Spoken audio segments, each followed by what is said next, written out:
Reddit, philosophy, play.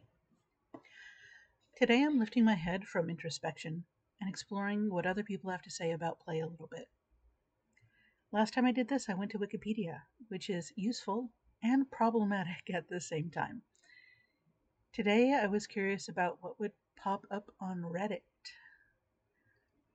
All search results are compromised, or some would argue optimized, by my location data, the cookies and other things at this specific machine, and whatever profiles various mechanisms have gathered about anything I've done anytime I've logged in, or across logins if I have them open on the same browser or machine. So these are my results. Yours may be different. I searched for, quote unquote, Reddit, philosophy, play.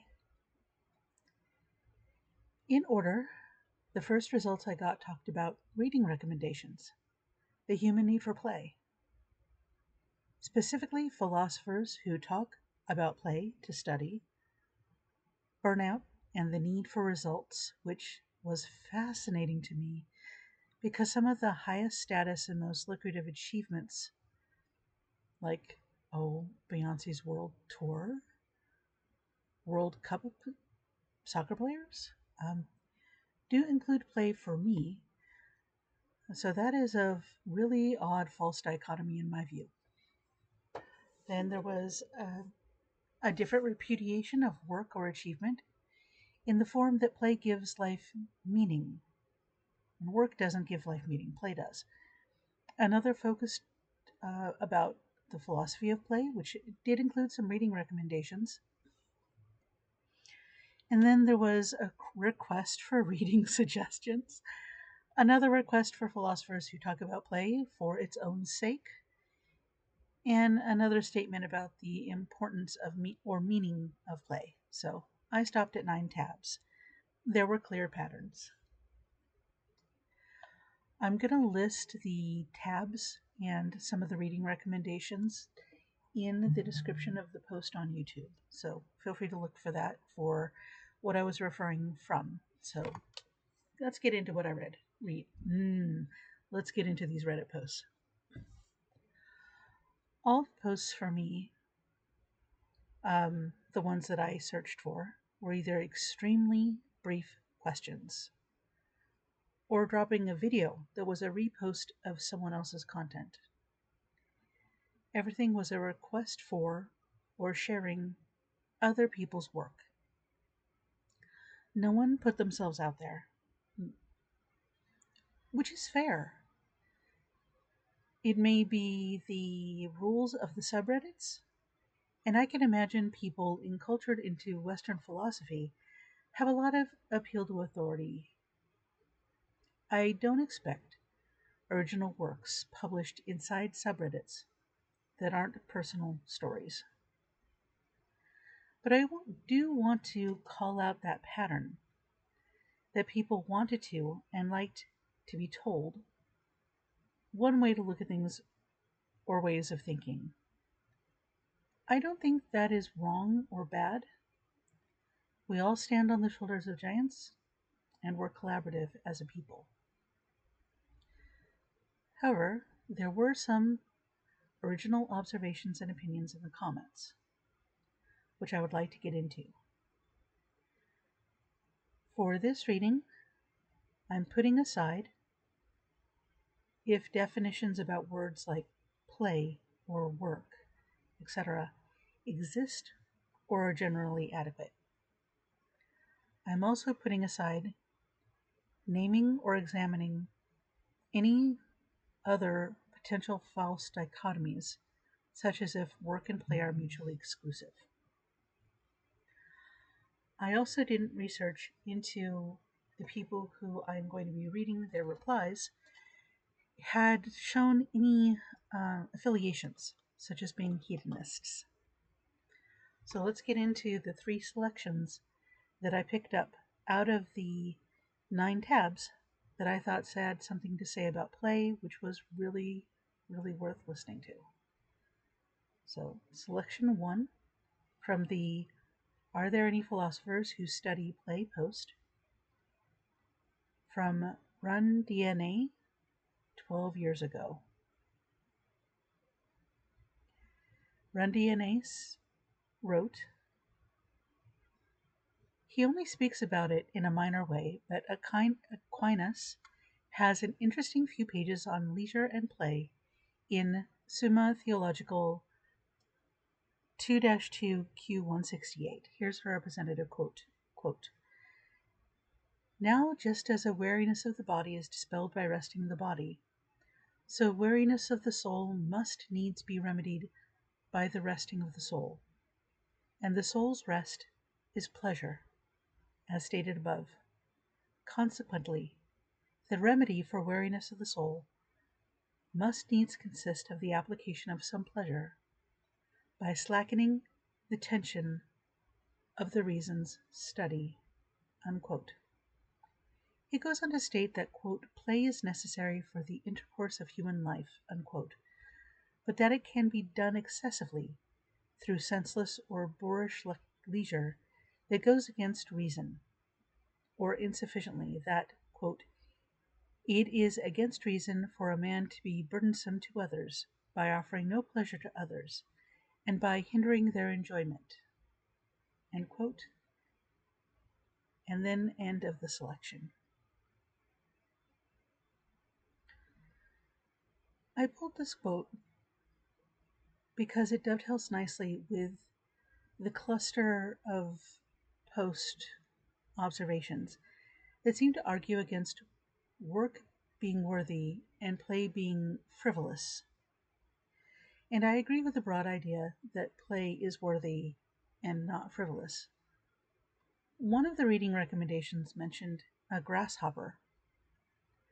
I haven't looked yet, but my guess is that the grasshopper from that reading is from the story The Grasshopper and the Ant, which I think starts at Aesop's Fables.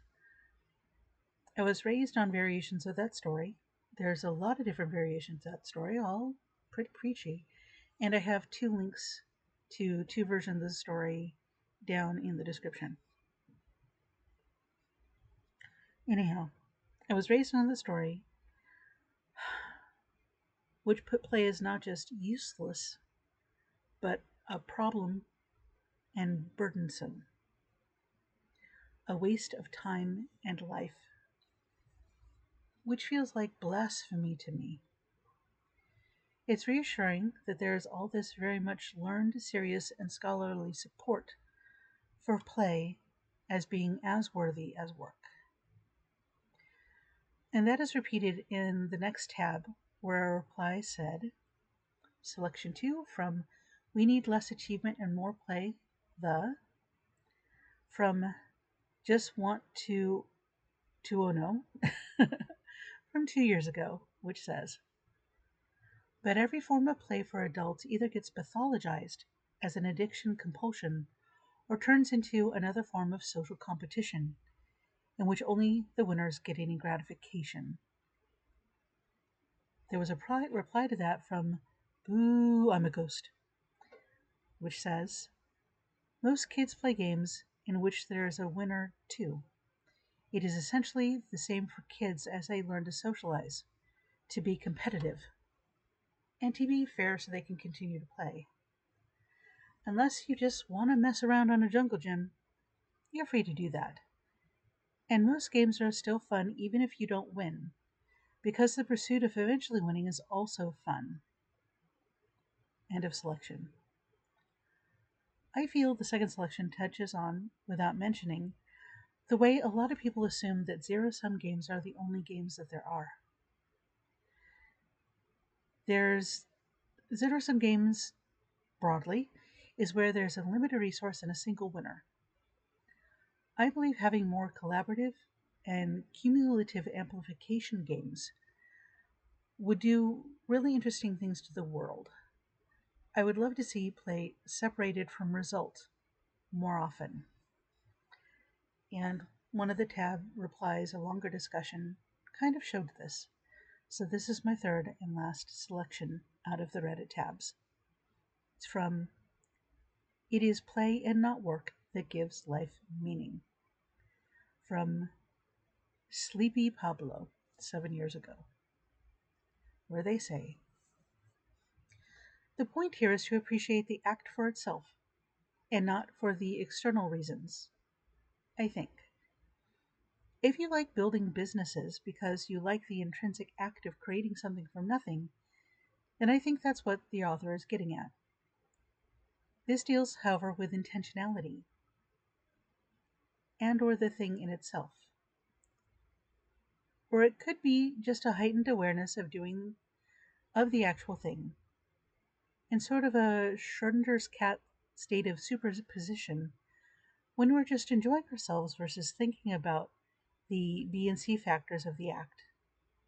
If we're doing the former, then that's when we are happiest.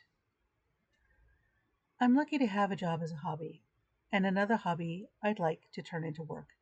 Some days my current job feels like play, and some days my hobby feels like work. I also run, and only at the beginning did that feel like work. I love to run, again for its benefits, but also for the immediacy of running.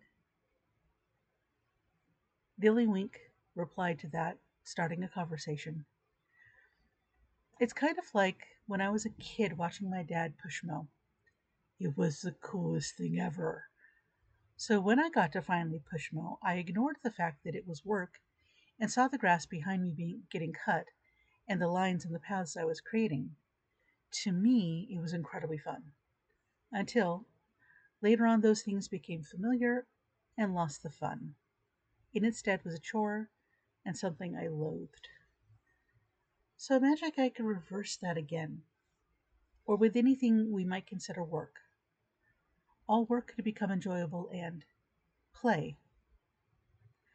Your body and mind are tools for your consciousness, but we use it the exact opposite. Put the body and mind on autopilot and let the consciousness take on all the stress and anxieties.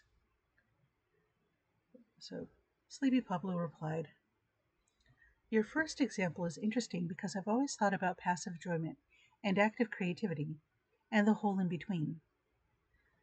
So, for example, much like seeing someone perform something like cutting grass, I've thought about how cool movies are.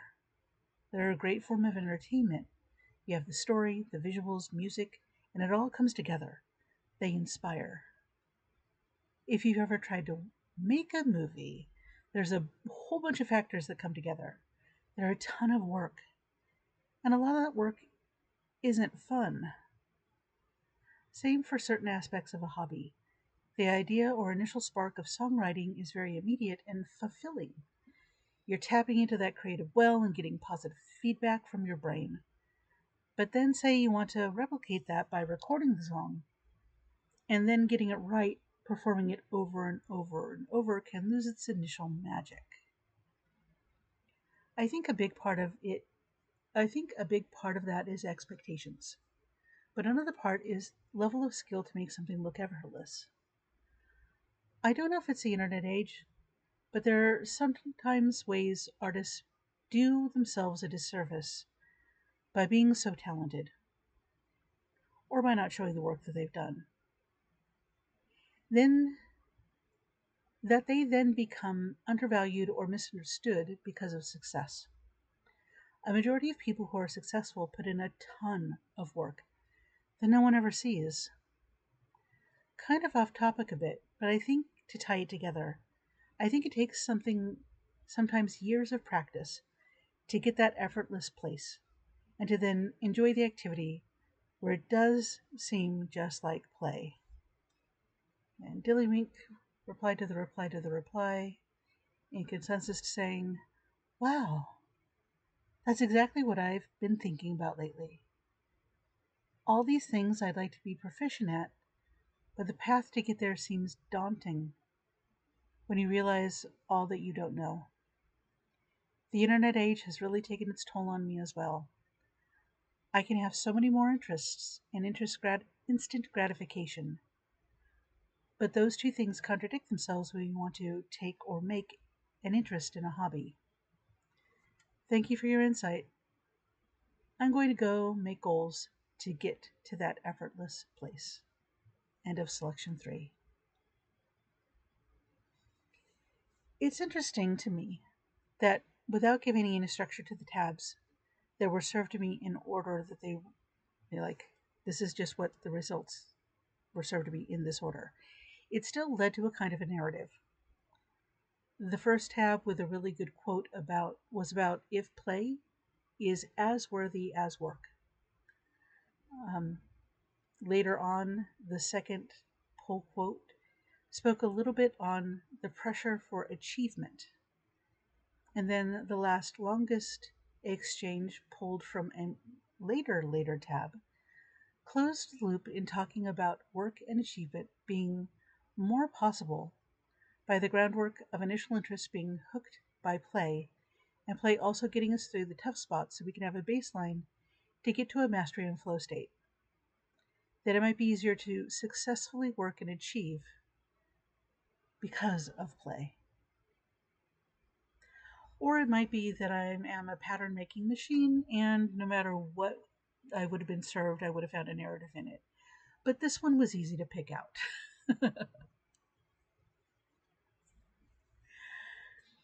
I didn't expect my exploration of the first results of the search string Reddit philosophy play to include the challenge of a work achievement, play worthiness, idea, or conflict. And it's neat to see the viewpoints basically resolving down to moo. For those who are new to the word moo, it's a form of basically saying, nope, wrong question. I'll put a link to, you guessed it, a Reddit post talking about moo down in the description. So that was my exploration, and I really enjoyed seeing what other people had to say about play. I'm grateful to everyone and everything and every situation that allowed me to visit discussions today. It is a marvel to have access to all this information, even if it might be a scattered and chaotic mess. Thank you for joining me today. If you liked this, please consider subscribing. Have a great week, and I'll see you next Sunday.